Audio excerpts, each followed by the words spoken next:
तो बेसिकली ये एक इंटरनेशनल इशू होने वाला है, ठीक है। हम सबको पता है स्ट्रेट ऑफ हॉर्मुज़ का ब्लॉकेड, ऑयल पे इतने ज़्यादा सैंक्शंस लगने के चक्कर में इंटरनेशनल और नेशनल दोनों ही जगह बहुत ज़्यादा इश्यूज़ आ रहे थे।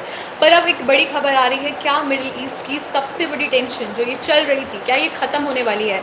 क्या प्राइसेस इंडिया पर इसका क्या असर होने वाला है? यूएस और ईरान के बीच में क्या डील हुई है, उसका पूरा सच क्या है? न्यू एंड आज के डिस्कशन को हम स्टार्ट करते हैं, ठीक है। ओके, सो सबसे पहले इम्पॉर्टेंट डिस्कशन अमेरिका और ईरान के बीच जो एक हिस्टोरिकल डील अनाउंस हुई है, उन्हीं सारी चीज़ों को हम यहाँ पे कवर करने वाले हैं, ठीक है। एंड जिसका एक बड़ा हिस्सा ये है कि स्ट्रेट ऑफ हॉर्मुज़ रीओपन होने वाला है।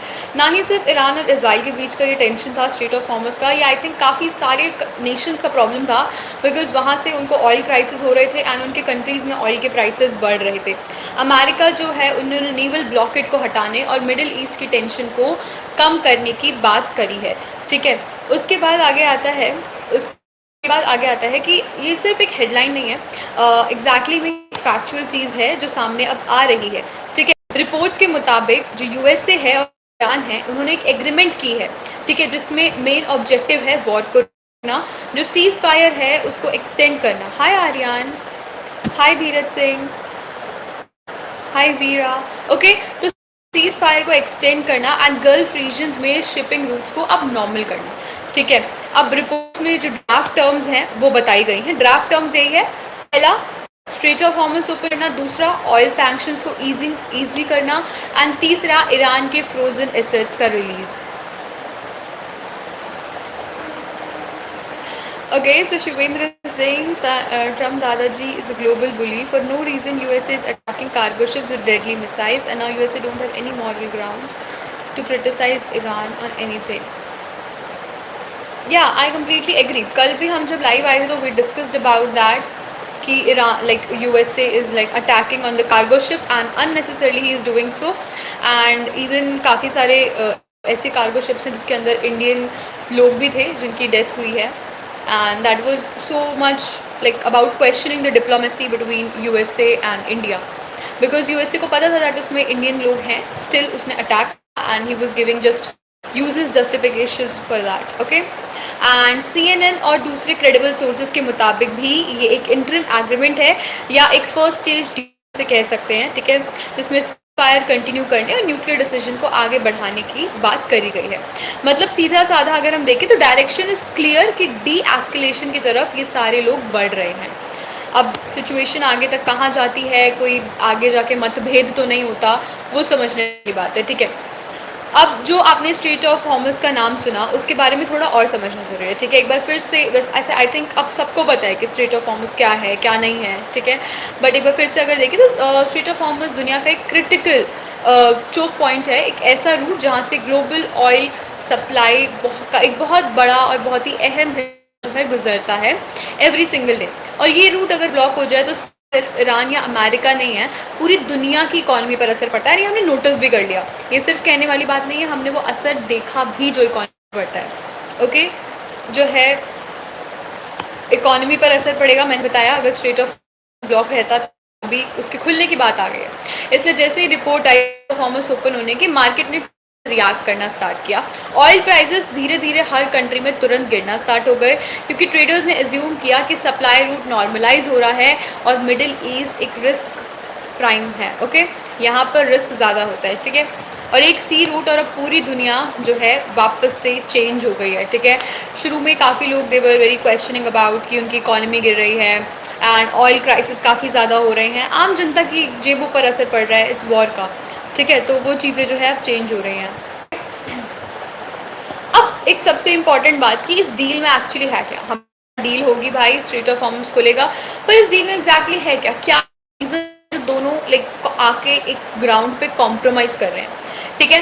तो पॉइंट नंबर 1 है कि ईरान पर जो ऑयल सैंक्शंस हैं उनको हटाया और या फिर थोड़ा रिलैक्सेशन दिया जाएगा, उसमें ईरान के फ्रोजन एसेट्स को रिलीज़ करा जाएगा, यूएस नेवल ब्लॉकेड को ख़त्म करा जाएगा एंड स्ट्रेट ऑफ हॉर्मुज़ को कमर्शियल ट्रैफिक के लिए रीओपन करा जाएगा, ठीक है। एंड अब एक सबसे इम्पॉर्टेंट और एक सबसे बड़ा एंगल जिसकी वजह से ये लड़ाई स्टार्ट हुई थी, वाला एंगल है। तो कुछ रिपोर्ट्स में ये भी कहा गया है कि अब ईरान अपना न्यूक्लियर वेपन डेवलप नहीं करेगा, and I think this is one of the most important point, because पूरी वॉर ही जो है इस पे स्टार्ट हुई थी। काफ़ी लोगों ने यहाँ पे एप्स्टीन फाइल का नाम लिया, but I think Epstein file अगर एक रीज़न है तो वो एक इनडायरेक्ट रीज़न है। जो डायरेक्ट रीज़न गया वो यही था about the nuclear weapon and all. But the question is कि कल तक every one was praising Iran कि ईरान अपना स्टैंड देता है, every one was praising Iran कि ईरान कभी भी ऐसा पीठ पीछे लाइक रोता नहीं है, ईरान सामने आकर अपने आप को डिफेंड करता है। And every one so happy from this part कि वो यूएसए से लड़ रहा है जस्ट बिकॉज उसे न्यूक्लियर वेपन बनाना है एंड वो अपना खुद का स्टैंड लेना चाहता है इन इंटरनेशनल रिलेशंस। पर आज एक डील उस चीज़ को लाइक हटा रही है दैट अब Iran is ready to compromise. So what do you think about that?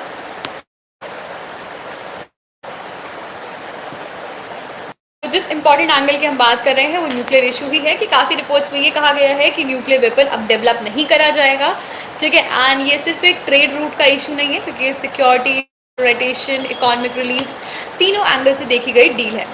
अब यूएस ट्रंप का क्लेम क्या है? प्रेसिडेंट डोनाल्ड ट्रंप ने डील को लेकर काफ़ी स्ट्रॉन्ग स्टेटमेंट दिया है, ठीक है। उन्होंने ये कहा है कि एग्रीमेंट फिलहाल हो चुका है, ये सिग्नेचर्स बहुत ही करीब हैं और उसके तुरंत बाद स्ट्रेट ऑफ हॉर्मुज़ को ओपन कर दिया जाएगा। ट्रंप की स्टेटमेंट ने ग्लोबल अटेंशन और मार्केट रिएक्शन दोनों पर ही काफ़ी ज़्यादा असर देखने को मिला है, तो ये काफ़ी इंपॉर्टेंट न्यूसेंस है, ओके। अब ईरान से रिस्पॉन्स उतना इमीडिएट और डिसिसिव नहीं दे रहा है, मतलब जितना ज़ोरों शोरों से यूएस से डोनाल्ड ट्रंप, एक तो वो काफ़ी एक्साइटेड रहते हैं 24 आवर्स, ठीक है, किसी भी कंट्री का मैटर हो, ठीक है। अब उनकी खुद का है तो रहेंगे, काफ़ी एक्साइटेड दिख रहे हैं, काफ़ी ट्वीट्स वगैरह कर रहे हैं, काफ़ी बयान दे रहे हैं दैट कि या स्टेट खुलने वाला है बहुत ही जल्द, सिग्नेचर्स एग्रीमेंट होना काफ़ी पास है। बट ईरान की तरफ से उतना इमीडिएट और डिसिसिव रिस्पांस देखने को फिलहाल तो नहीं दिख रहा है। कुछ रिपोर्ट्स में तेहरान के प्रोसेस को ऑनगोइंग बताया गया और क्लियर किया गया कि फाइनल साइनिंग और टर्म्स अभी डिप्लोमेसी पर डिपेंड करते हैं। तो एक तरफ डोनाल्ड ट्रंप बोल रहे हैं कि डील हो गई है, दूसरी तरफ ईरान कह रहा है कि बातचीत चल रही है। What's your take on Iran making nuclear weapon? मेरा take is very clear that अगर हम बात करें क्या कहते हैं एक कंट्री की, तो हमने कहीं भी किसी एकदम स्टार्टिंग की अगर हम बात करें तो जब यूनाइटेड नेशंस बना था, 5 सुपर पावर सामने आई थी जो परमानेंट मेंबर्स थे। उन्होंने एक बड़ी प्यारी डील रखी थी बेवकूफ़ बनाने के लिए, और उन्होंने ये बोला था कि अब हम 5 लोगों के पास न्यूक्लियर वेपन है, अब जो जो न्यूक्लियर वेपन बना चुका है उन्हीं को बनाने देते हैं, बाकी सबको रहने देते हैं। नॉन प्रोलाइटरेशन ट्रीटी, आई थिंक सबने सुना होगा इसके बारे में। एंड ये बोलने के बाद सारी कंट्रीज़ को पता है भाई हम बेवकूफ़ थोड़ी हैं, तुम न्यूक्लियर वेपन बना चुके हो, मुझे तुमने मना कर दिया बनाने से। This creates a question, this creates a very distrust and in a like international arena. तो उन्होंने बोला कि नहीं भाई, this is not like that, everyone should have equal rights to protect their country, should have that military power, और अगर किसी और को न्यूक्लियर वेपन बनाना है तो हमें भी बनाने दो। तो it was like equal from the very starting, it was very clear, जिसको बनाना है वो बनाए, जिसको नहीं बनाना वो बनाए। तो I think the thing was very clear. ने ये देखा कि ईरान लाइक जो अमेरिका है, जो डोनाल्ड ट्रंप है, काफ़ी एक्साइटेड होकर बता रहे हैं कि हमारी डील हो गई है, हमारी डील होने वाली है, ठीक है। एंड वही दूसरी तरफ अगर हम देखें इंडिया के बारे में, सो शिट, तो ये कमेंट्स आधे यहाँ पढ़ो आधे यहाँ पढ़ो, मिक्स मैच हो जाता है। हाँ, तो ट्रंप जी जो काफ़ी ज़्यादा एक्साइटेड लग रहे हैं डील को लेकर, उन्होंने तो बोल दिया है कि डील हो गई है, बस साइन करना रह रहा है, और साइन करना भी इज़ वेरी करीब, बहुत जल्दी होने वाला है। वहीं दूसरी तरफ ईरान अभी भी कह रहे हैं कि बातचीत चल रही है, we are discussing something like this, ठीक है। अब ये गैप बहुत इंपॉर्टेंट है और इस गैप को समझना भी ज़रूरी है, ठीक है। अब ये जो हिस्टोरिक डील वाली हेडलाइंस बन रही हैं, वॉर ओवर वाली हेडलाइंस बन रही हैं, काफ़ी एग्रेसिव है। ग्राउंड रियलिटी पे अभी ये कंफर्म नहीं हुआ है। अवेलेबल रिपोर्ट से यही लगता है कि इनिशियली अंडरस्टैंडिंग है, एक एमओयू साइन होने का फर्स्ट स्टेज है, मतलब they are discussing about the deal, जो अभी तक डिस्कस भी नहीं कर रहे थे, because Iran don't want to come on a one page, ठीक है। उसके बाद फाइनल पीस ट्रीटी में अभी फाइनल पीस ट्रीटी अभी काफ़ी दूर है, साइनिंग और इम्प्लीमेंटेशन का फेज अभी भी बाकी है, ठीक है। इसलिए मेरी यही रिक्वेस्ट है कि हेडलाइन समझ जाइए कि वॉर ओवर हो गई, हिस्टोरिकल डील साइन हो गई।